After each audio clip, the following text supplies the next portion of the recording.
गौरक्षा क्या है?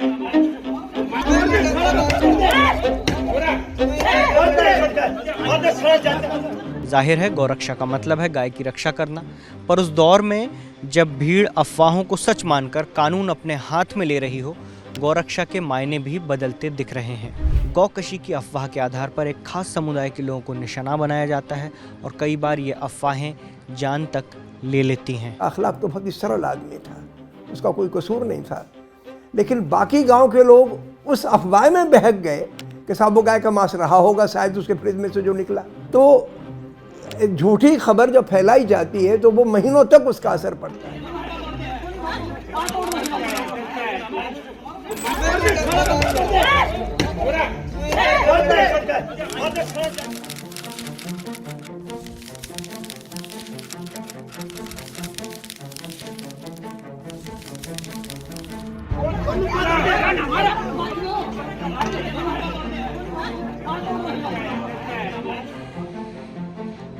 इस वीडियो में दिख रहे शख्स का नाम है साबिर मलिक।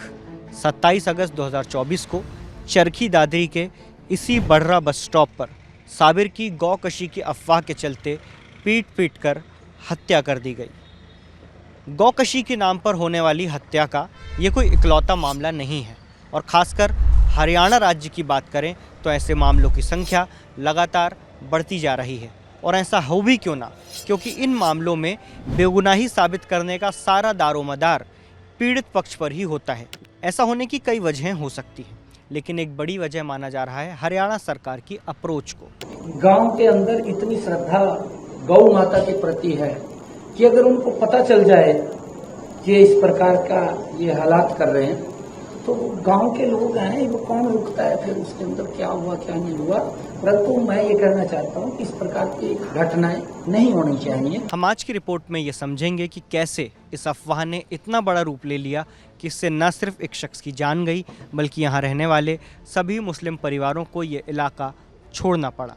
ये लोग पश्चिम बंगाल और असम से आए हुए प्रवासी मजदूर थे जो काम की तलाश में यहाँ आए थे, लेकिन सिर्फ एक अफवाह ने उनसे उनका सब कुछ छीन लिया। पर इस मामले को समझने से पहले एक ज़रूरी बात आपसे कहनी है। मेरा नाम सिद्धार्थ है और मैं द क्विंट में बतौर फैक्ट चेकर काम करता हूँ। सोशल मीडिया पर वायरल होने वाली अफवाहों का सच आप तक पहुँचाता हूँ, पर कुछ अफवाहों का असर इतना ख़तरनाक होता है कि वो असर की कहानियाँ भी आप तक पहुँचानी ज़रूरी हैं।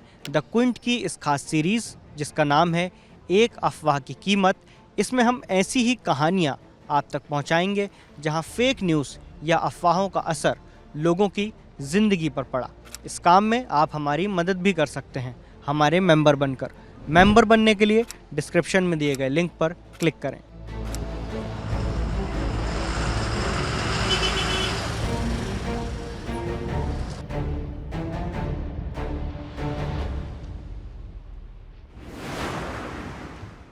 मामले को 3 सवालों से समझते हैं। पहला सवाल, 27 अगस्त के दिन क्या हुआ? दूसरा सवाल, इस अफवाह का सच क्या था? तीसरा सवाल, इस अफवाह का असर क्या हुआ? पर आगे बढ़ने से पहले एक बार वापस चलते हैं 27 अगस्त 2024 के दिन।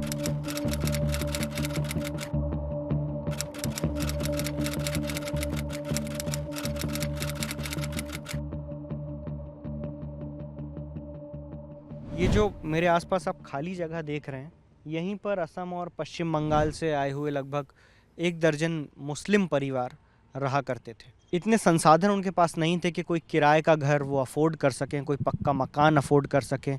तो यहीं जो सीमित उनके पास जगह थी, टेंट लगाकर या झुग्गी बनाकर उसमें वो रहा करते थे। तो कुल मिलाकर रिहाइश भी यही थी और कबाड़े का जो उनका छोटा मोटा कारोबार उसको कहें या धंधा कहें, वो यहीं पर करते थे। अचानक साबिर मलिक के घर पर एक भीड़ आती है। इसमें वो लोग भी शामिल थे जो यहाँ पर गौ रक्षा से जुड़े संगठन चलाते हैं। ये भीड़ आरोप लगाती है कि साबिर मलिक के घर में गाय का मांस पका है।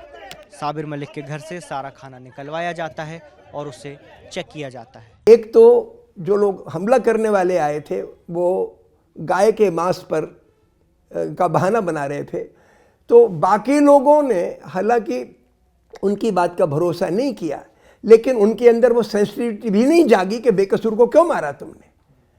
तो जब मैंने साबिर के इलाके के हिंदू पड़ोसियों से बातचीत की तो किसी ने वो जो एक पड़ोसी के मरने का दुख होता है वो दुख नहीं देखा।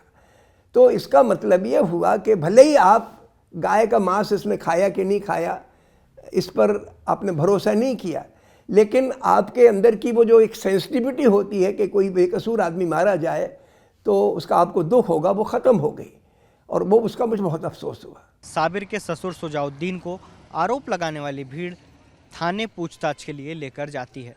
तभी कुछ लोग साबिर के पास आते हैं, कहते हैं कि उन्हें अपना कबाड़ बेचना है। कबाड़ बेचने के बहाने साबिर को इसी बस स्टॉप पर लाया जाता है। जब मुझे असरुद्दीन मिल गए तो असरुद्दीन से मैंने पूछा कि क्या घटना घटी, तो उन्होंने कहा कि करीब 11 बजे 10-11 बजे ये लोग मुझे मोटरसाइकिल में बिठा के ले गए, मारा, हमारे बच्चे को मारा, कुछ जो सिगरेट जलाने वाला लाइटर होता है उसे जलाया बलाया, पूछा कि तुम कपड़ा कैसे बेचते हो, तो वो बेचते थे साबिर को, तो साबिर को पकड़ लाए, साबिर को पकड़ के इतना मारा कि मर गया, वो इन्हीं के सामने मर गया साबिर। फिर इनको और मारा, तो जब ये बेहोश हो गए तो उनको जंगल में फेंक गए।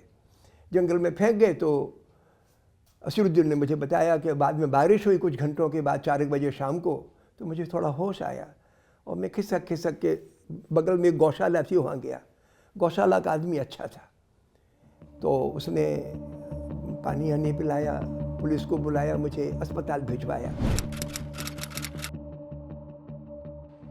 साबिर के घर से बरामद हुए खाने को जब फरीदाबाद की लैब में टेस्टिंग के लिए भेजा गया तो सामने आया कि खाने में गो मांस नहीं था।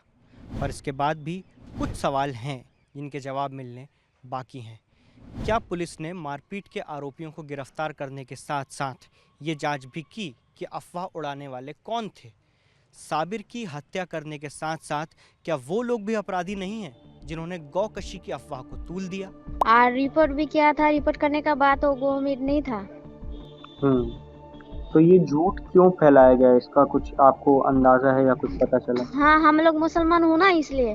मॉब लिंचिंग वाला केस था, उसके अंदर तुरंत गिरफ्तारियां हो गई थी। उसके बाद भी मतलब हर हफ्ते आज तक हम जो इन्वॉल्व पार्टियां हैं उनसे जाके मिलते हैं, उनसे बात करते हैं, उनका फीडबैक लेते हैं कि अभी भी कोई दिक्कत परेशानी तो नहीं।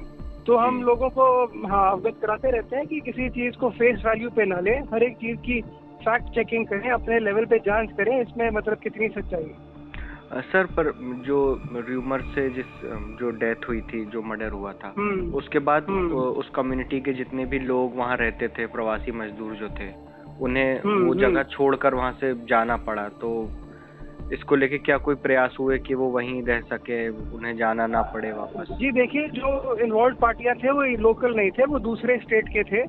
तो जो उस समुदाय, जो उस कम्युनिटी के लोग हैं, पूरे चरखी दादरी में उन्हें पूरा आश्वासन दिलाया गया है कि उनका कोई हरासमेंट नहीं होगा।